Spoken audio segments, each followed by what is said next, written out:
Standing up here is in this atmosphere of cooperation. I was standing right there and I got stood right in front of so that I couldn't even Oh, I'm see what the sorry. heck was Well, I going on. couldn't Yeah, hear. you paid a lot of attention, so that I really couldn't hear. appreciate that start. That's why we need amplification at the meeting. Yeah, well, they make hearing aids. What's that? Okay, nothing. Whatever you say is nothing. Lawrence, I haven't been that concerned about where I have purchased my maple syrup before, but you can figure that now I will be buying my maple syrup from you, and I'd be willing to bet that everybody in here that has an interest in what's going on will be doing that. So I hope it's a good year for making maple syrup, because I think you're going to sell more than you've ever sold before. Yeah. It'd be nice if it got started. Yes, it would, and I totally understand that, and hopefully it will, and everything will work out really good in that, and you won't have to worry about those poison trees. Jim, Al, John, Jerry, Larry, and Lawrence. I'd like to thank you for putting up with the abuse and the amount of agitation that you've had to deal with here. We truly appreciate it from those of us that look at things objectively, and it's nice to have a board that will look at things that way and not be swayed or make up their mind way ahead of time of what they're going to do.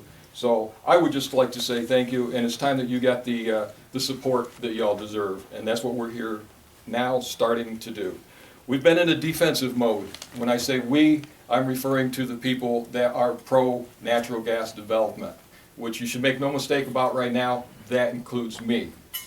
And a lot of other people here tonight. I think you'll notice it's a little more even tonight than it normally has been. Usually it's 2 or 3 of us that show up at the meetings and working at a defensive posture to sit here just to try to counter some of the misinformation and inaccurate information, and basically get right down to the point where if you want to, you could call it lies that you guys are being told.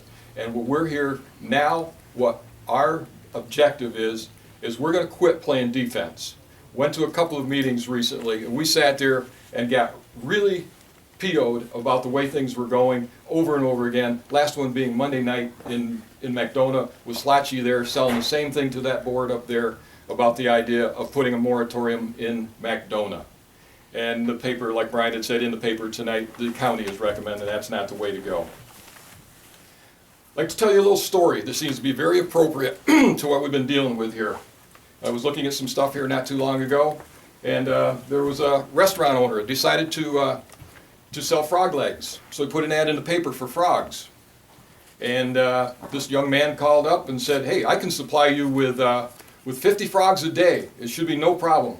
I have that pond at home with all the noise that those frogs are making. I can do that for you. I can supply you 50 frogs a day. So next day the boy comes in and he has 5 frogs.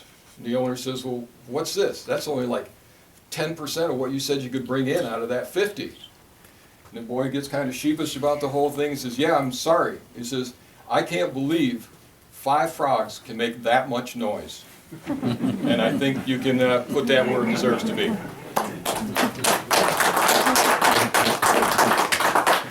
And unfortunately, a lot of the people here would be represented by that 5 frog analogy there.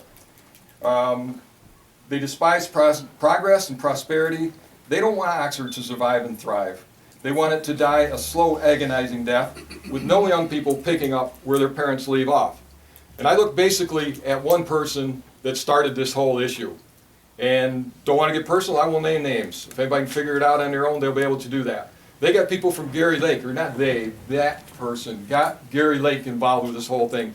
Beat up the village over it. They already had somebody had their mind made up with the mayor there, so he went along with it anyways. So regardless, and got that group from Lake Gary up there. They come down with their colored shirts and all that sort of stuff. I don't see that group here tonight. They're not in the strength that they were, and why not? They should be. If they really mean what they say and what they're looking at, why aren't they here supporting it? It's a pretty even audience out there tonight.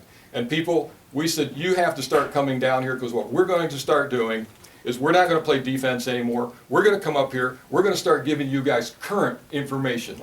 We're going to take it to you, and we're not going to sit there and argue with, no, that's not true, that's not the way it's going. What we're going to do is bring you stuff that's this year's data. It's current information. It's not stuff like you talk about a meeting that's tomorrow night. As an example, there's a postcard sent out that I got in my mailbox. On the front of that postcard, there's a picture on there of a well site. Shows a nice little farmhouse and a derrick on the other side and all that sort of stuff.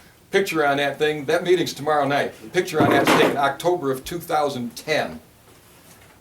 Not very representative of what's going on that property today. And we will be able to show you shortly what that property looks like today. So if this isn't propaganda and an illusion, then I don't know what is.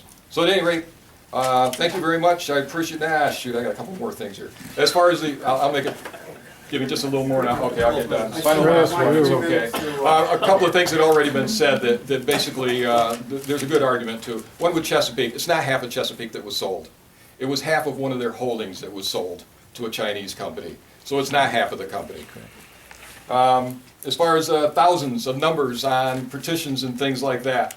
And it's like, oh, voters, and there's only a couple of hundred voters that voted in the last election. The reason there's only a couple of hundred people voting in those elections is because they were happy the way you guys were doing your job. And that's why people don't come out. When they're satisfied with what's going on, nobody's running against them because they don't figure they have a chance of winning a race against the people that are already here. Then that's why there aren't the numbers out. And that's just the way that works. All right? Running unopposed Good helps enough. too. Thanks. Running unopposed doesn't hurt. Okay.